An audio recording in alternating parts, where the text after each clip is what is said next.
समय अंधरी अंधरा हजी दोनों प्राणी गोठियावे हवा न सरवन बेटा कह के तीर मौला बलावे।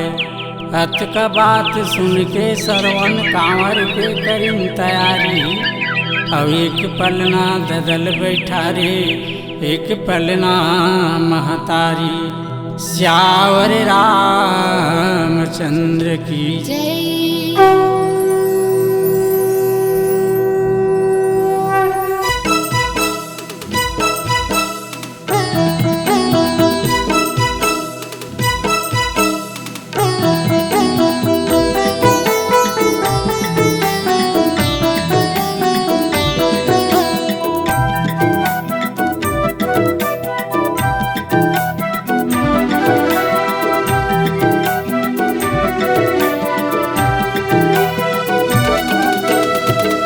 झनी हो बे झनी हो बे झनी हो बे ओ दीदी तय झनी हो बे ना।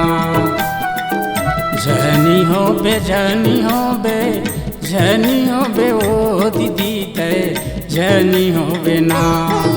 सरवने के सुआरी सन सरवने के सुआरी सन।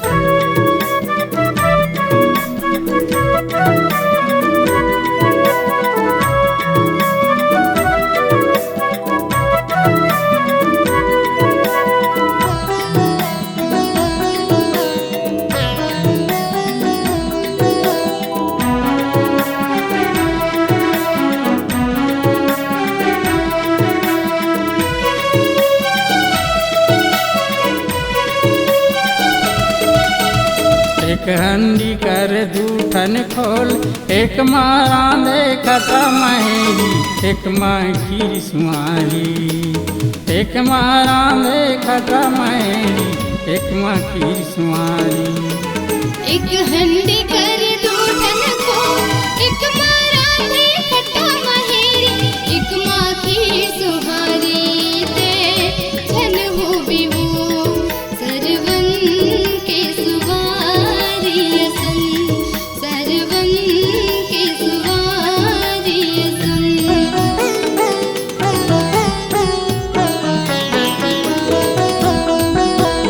एक हंडी कर दूठन खोल एक मारा दे खटा महेरी एक माँ खीर सुमारी। एक मारा दे खटा महेरी एक माँ खीर सुमारी। एक हंडी कर दूठन खोल एक मारा दे खटा महेरी एक माँ खीर सुहारी।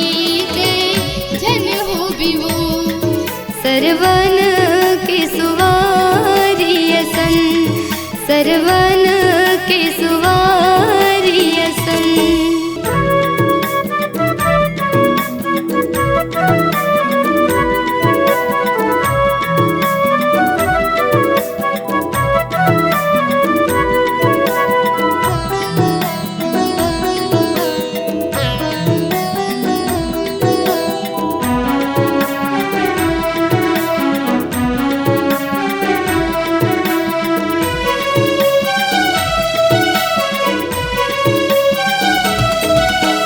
सास ससुर बर खटा महेरी दोनों बर खीर सुहारी। सास ससुर बर खटा महेरी दोनों बर खीर सुहारी। भीतर भीतर दुख देवत है ये सरवन के नारी।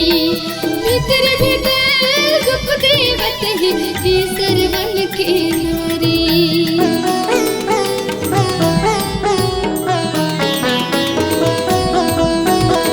सास ससुर बर खटा महेरी दोनों बर खीर सुहारी। सास ससुर बर खटा महरी दोनों बर खीर सुआरी। भीतर भीतर दुख देवत है सरवन के नारी। भीतर भीतर दुख देवत है सरवन के नारी। झनी हो बे झनी हो बे झनी हो बे ओ दीदी तय झनी हो बे ना। झन हो बे झन हो बे झन हो बे वो दीदी ते झन हो बिना सरवन के सुवारी असन। सरवन के सुवारी असन।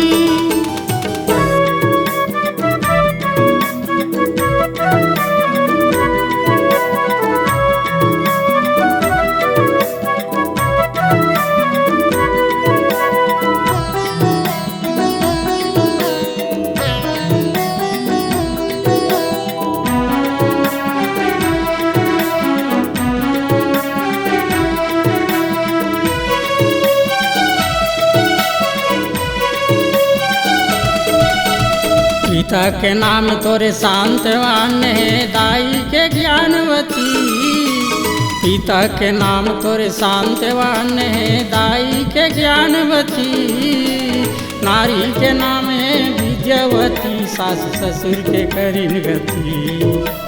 नारी के नाम है विद्यावती सास ससुर के करीन गति।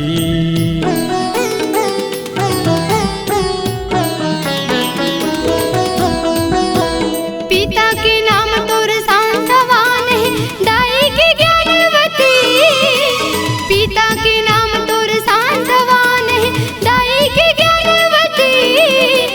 नारी के नाम तोर विद्यावती करे सास ससुर के गति। नारी के नाम तोर विद्यावती करे सास ससुर के गति। मातु पिता भगे नी प्रिय भाई।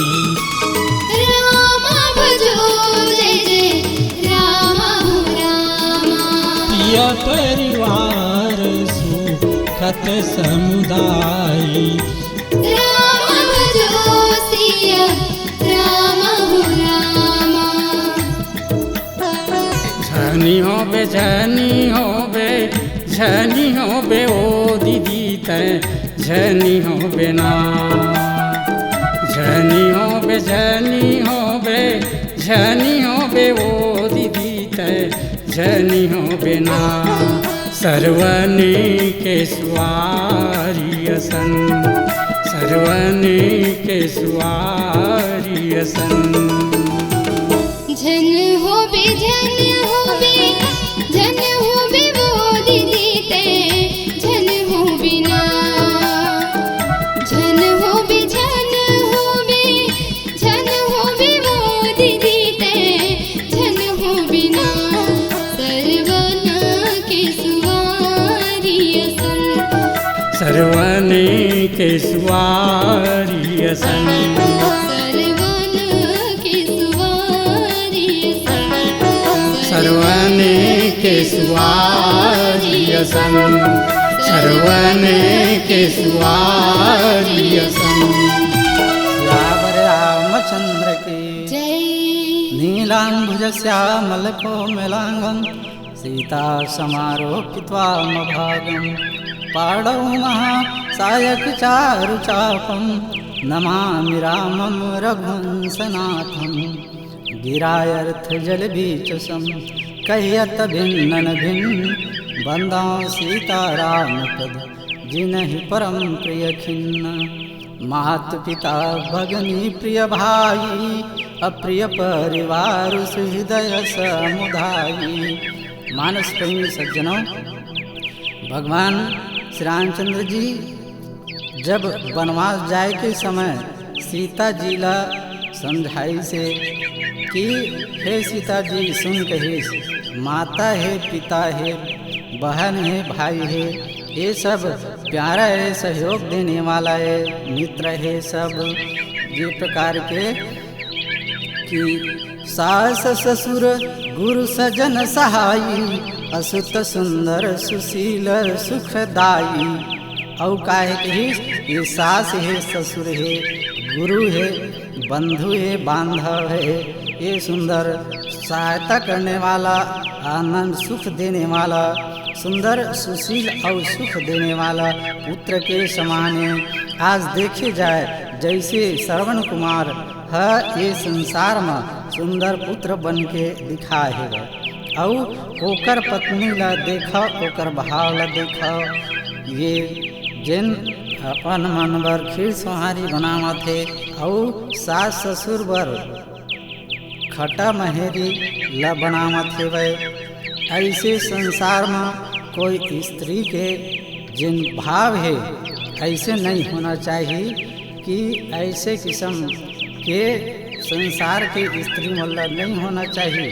भगवान शंकर जी पार्वती के पास ऐसे किस्म के जौनी सब कथा ला बतावत है। सियावर रामचंद्र की जय।